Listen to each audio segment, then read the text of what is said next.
राधे राधे गुरुजी, आपके चरणों में कोटि कोटि नमन। खुश रहिए गुरुजी। हम लोग सभी आपको फॉलो करते हैं, मैं एडुकेशनिस्ट हूँ और बहुत सारे कार्यक्रमों से जुड़ा रहता हूँ। तो आप यूथ इन्फ्लुएंसर बन चुके हैं और सभी यूथ जो है आपको फॉलो भी करते हैं और अपना जो आने वाला वो है अपने अंदर ट्रांसफॉर्मेशन लेकर आ रहे हैं। तो गुरुजी, आप कैसे यूथ को मतलब अट्रैक्ट कर पा रहे हैं? मैं आपसे ये प्रश्न पूछना चाहूंगा क्योंकि ठाकुर जी की आपके ऊपर विशेष कृपा है और बहुत सारे कथावाचक ठाकुर जी की महिमा का गुणगान करते हैं।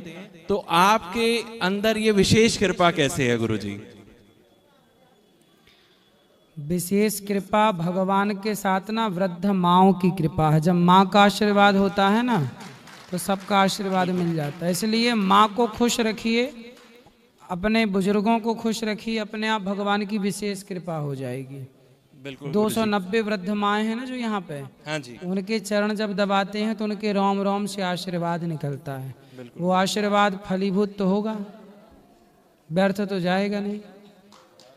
बिल्कुल गुरुजी, मैं बिल्कुल अग्री करता हूँ। गुरुजी, मेरा एक प्रश्न है। मैं बचपन से ही महाभारत देखता आ रहा हूँ। जब ठाकुर जी हमारे भगवान कृष्ण जब वहां पे गए और सभी को शांति दूत बनकर जब गए और शांति दूत बनके जब सभा में गए तो ठाकुर जी तो जो भी चाहते हैं वो हो जाता है और किसी के मुख पे भी सरस्वती को विराजमान कर सकते हैं, योग माया को विराजमान करवा सकते हैं। तब वो ऐसे कैसे हो गया कि वो कन्विंस नहीं कर पाए दुर्योधन को और बाकी सभी कौरवों को, और जितने वहां पे कृपाचार्य भी थे, भीष्म पितामह भी थे, और वो शांति दूत बनकर गए। सबसे ज्यादा मुझे लगता है कि मोटिवेशनल स्पीकर, ट्रांसफॉर्मेशनल स्पीकर आज से 5800 साल पहले भगवत गीता भी भगवान कृष्ण ने सुनाई। तो इतने बड़े जो वो उनके अंदर सभी स्किल्स थी, उन्हें सभी उनके अंदर गुण थे, तो वो कैसे उनको कन्विंस नहीं कर पाए कौरवों को? भगवान श्री कृष्ण कन्विंस करना ही नहीं चाहते थे। अच्छा। भगवान चाहते ही नहीं थे कि दुर्योधन भगवान की बात समझे। अच्छा। भगवान चाहते तो भगवान चुटकी में सबको समझा दें सब कुछ। बिल्कुल। बाली को मारा राम जी ने जी। तो बाली की पत्नी तारा जी आई, तुरंत राम जी ने 2 चौपाई में तारा को समझा दिया। बिल्कुल। अब सोचिए कि किसी के पति को आप मार दो तो क्या पहली बात तो ये कि उसकी पत्नी आपका प्रवचन सुनेगी? नहीं सुनेगी। बिल्कुल। लेकिन राम जी ने तारा को चुटकी में समझा दिया। समझाना चाहते थे पर भगवान श्री कृष्ण ने दुर्योधन को नहीं समझाने गए तो थे, अपनी तरफ से पूरा प्रयास किया, लेकिन विनाश काले विपरीत बुद्धि, जब नाश मनुज पर छाता है पहले विवेक मर जाता है। तो भगवान ने समाज को शिक्षा देनी चाहिए कि देखो पराई नारी का अपमान करोगे तो इसी तरह तुम्हारा सर्वनाश होगा, इसलिए किसी पराई स्त्री का अपमान ना करना। बिल्कुल। समाज को मैसेज देना था। इसलिए भगवान यदि समझाते और दुर्योधन समझ लेता तो फिर क्या मैसेज मिलता? रे नारी के कपड़े उतारो, फिर क्या होना? कुछ नहीं होना। लेकिन भगवान ने समाज को सिखाया कि नहीं, नारी के कपड़े उतारोगे तो सर्वनाश होगा, ये परिणाम है। यदि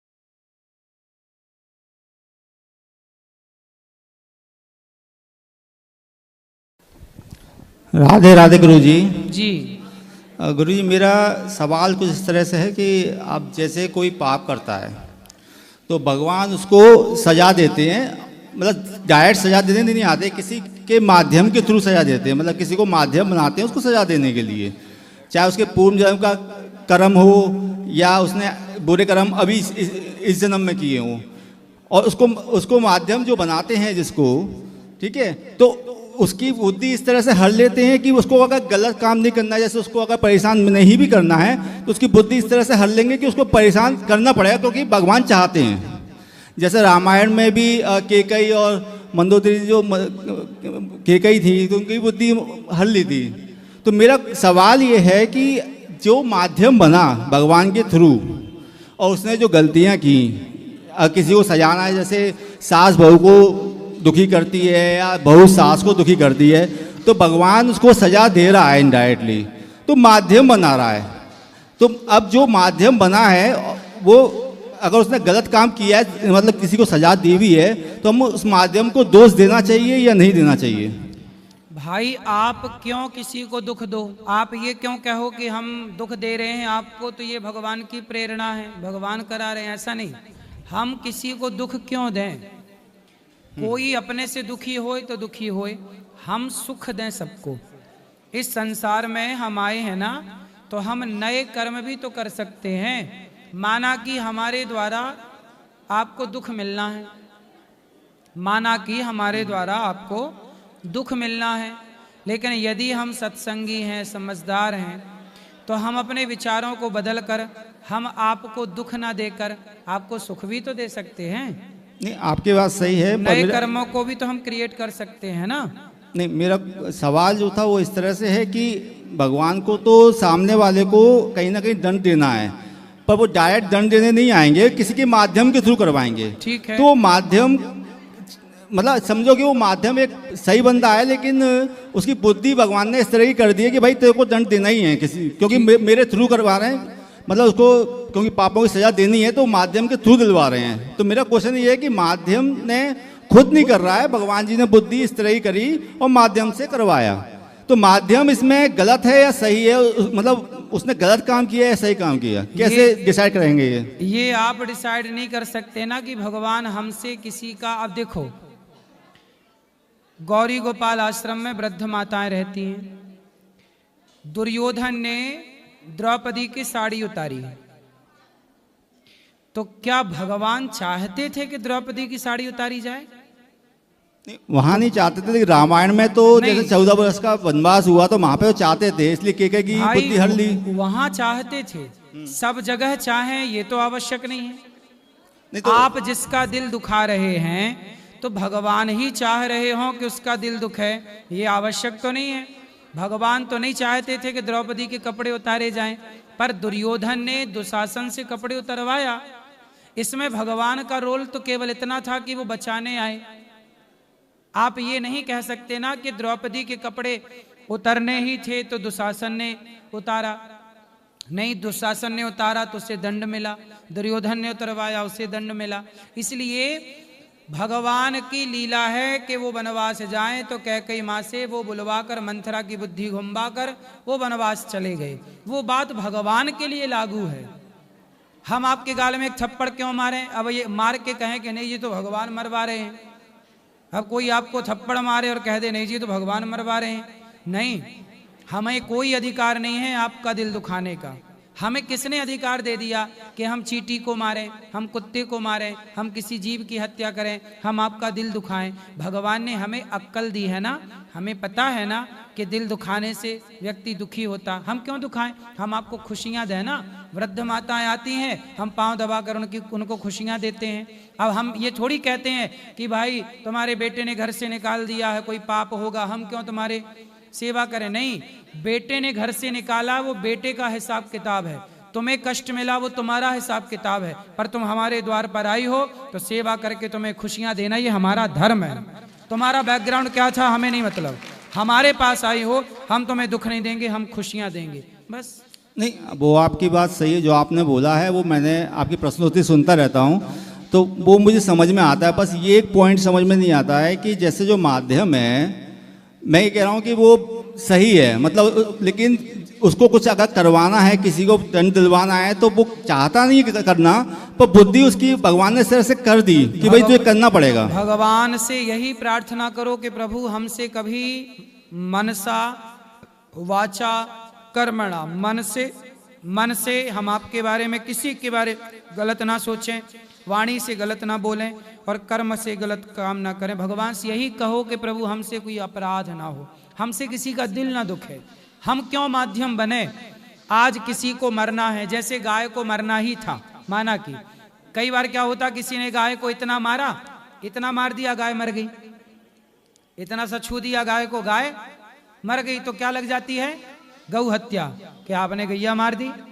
तो भगवान से यही प्रार्थना करो कि प्रभु हमसे कभी सपने में किसी का दिल ना दुखे, हमसे किसी की हत्या ना हो, चींटी भी हमसे ना मरे।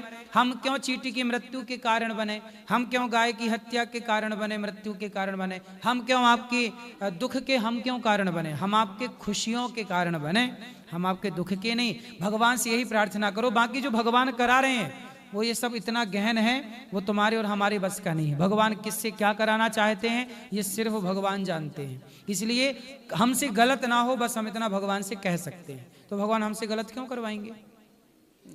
अच्छा, एक प्रश्न और है। जैसे प्रेमानंद जी महाराज जी कहते हैं कि अगर कोई आपका दिल दुखाता है, आपको भला बुरा कहता है या आपके लिए कोई बुरा शब्द भी बोलता है, तो आप उसको माफ़ कर दो। तो वो माफ़, जैसे आप जिसने आपका बुरा किया है, आप उसके साथ बुरा नहीं करना चाहते लेकिन माफ़ भी नहीं करना चाहते, क्योंकि भाई ठीक है वो दिमाग में बैठा हुआ है, आप माफ़ नहीं कर सकते, तो वो गलत है या सही है। देखो माफ, अच्छा ये बताओ हम लोग गलती करते हैं कि नहीं, आप गलती करते हो कि नहीं, कितनी गलती की होगी आज तक आपने। मतलब छोटी छोटी तो बहुत सारी गलती की होंगी। हम लोगों ने करोड़ों गलतियां की हैं और हमारी करोड़ों गलतियां भगवान ने माफ की हैं, करोड़ों जन्मों की गलतियां माफ की हैं। तब वृंदावन में तब तो आपको भगवान ने मनुष्य बनाया, मनुष्य बना के वृंदावन भेजा, भगवान की अपनी भक्ति दी उन्होंने। तो आपको माफ ना किया होता तो आप कुत्ता बिल्ली बने ना घूम रहे होते, माफ कर दिया भगवान ने आपके कर्मों को, इसलिए भगवान ने मनुष्य का शरीर दे दिया है। जब भगवान ने हमारे करोड़ों अपराध माफ कर दिए तो हम किसी की एक छोटी सी गलती माफ नहीं कर सकते। वो बात आपकी सही है, लेकिन वो भगवान है, हम इंसान हैं, तो वो आप कहीं ना कहीं रहता है। जब भगवान करोड़ों गलतियां माफ कर सकते हैं तो हम उन्हीं भगवान के अंश ही तो हैं, हम उन्हीं के सेवक तो हैं। हम क्यों ना किसी की गलती माफ कर दें। क्षमा बड़न को चाहिए, छोटन को उत्पात, काहरी को घट गयो जो भृगुमारी लात। क्षमा करने वाला ही सबसे बड़ा होता है। धरती का एक नाम है क्षमा, धरती का एक नाम क्या है, क्षमा, क्योंकि ये सबसे बड़ी क्षमाशील है। आदमी इसमें मलमूत्र करे, इसमें गड्ढा खोदे, घर बनाए, इसमें सब करता है, लेकिन ये क्षमा है। फिर भी हमें गोद में रखती है पृथ्वी माता। आज ये बीच से फट जाए तो क्या रह जाएगा, लेकिन क्षमा है। जब सब पेड़ पौधों के, आप एक पत्थर उठाओ और पेड़ पर ना, आम के पेड़ पर एक पत्थर मारो, वो आम पत्थर खा के भी तुम्हें मीठे मीठे फल देता है। इतना क्षमा पेड़ पौधों में है, तो फिर आप इंसान हो के क्षमा नहीं करना चाहते क्यों। जब आप किसी को क्षमा नहीं करेंगे ना तो फिर ईश्वर भी जिद कर लेंगे, जब तुमने क्षमा नहीं किया तो हम भी तुम्हें क्षमा नहीं करेंगे। भगवान उसी को क्षमा करते हैं जो किसी को क्षमा करता है, इसलिए भगवान स्वीकार करें आपको, इसके लिए क्षमा। हम लाखों गलती करते हैं लोग, छोटा बच्चा गलती करता है कि नहीं, माँ की गोद में मलमूत्र कर देता, माँ खाने बैठी है बच्चा सुसु कर देता है, गोद में छिच्छी कर देता है, लेकिन माँ उसे मारती थोड़ी है, डांटती थोड़ी है। खाने बैठी थी लेकिन वो मलमूत्र धोने चली जाती है। कितने अपराध होते हैं बच्चे के, आपने कितने अपराध किए होंगे। माँ की गोद में कई बार सुसु किया होगा, माँ की गोद में मलमूत्र किया होगा, हर गलती क्षमा की कि नहीं माने। तुम जब पड़े बिस्तर पे सोते हो ना तो माँ की तरफ लातें कर लेते हो और माँ के मुंह पे लात मारते हो। जब तुम्हारी मालिश करती है ना माँ, तो पाँव अपना पसार के तुम्हें पाँव पे लेटाती है और तुम्हारे पाँव पकड़ के अपनी छाती से लगाती है, फिर मालिश करती है। उस समय बच्चा माँ के मुंह पे लात मारता रहता है, मालिश के टाइम पे मुंह पे लात मारता है। राधे राधे गुरुजी। जी, आपके श्री चरण में कोटि कोटि प्रणाम। खुश रहिए। गुरुजी हम ओडिशा से आए हैं। गुरुजी मुझे ये जाननी थी कि क्या अशुद्धि में भी हम गुरु मंत्र का जप कर सकते हैं क्या। चलते फिरते चलने दो, माला का प्रयोग स्पर्श नहीं करके। हाँ, बिना माला के चलते फिरते मंत्र का, भगवान का स्मरण चलता रहे मन ही मन में। हाँ, गुरुजी और एक बात, मैंने ना एक दिन फ्रिज में बेसन के लड्डू रखे थे, तो मेरी बेटी ने 9 साल की मेरी एक बेटी है, छोटी बेटी, उसने झूठा किया था और मुझे बाद में पता चला कि वो लड्डू झूठी थी और मैंने ठाकुर जी को भोग लगा दिया। कोई बात नहीं, तो मुझे पाप नहीं लगेगी? पाप नहीं है, बच्चे तो खुद भगवान होते हैं। ठीक है गुरुजी, और हम आपके कथा रोज सुनते हैं गुरुजी, हमें बहुत अच्छी लगती है।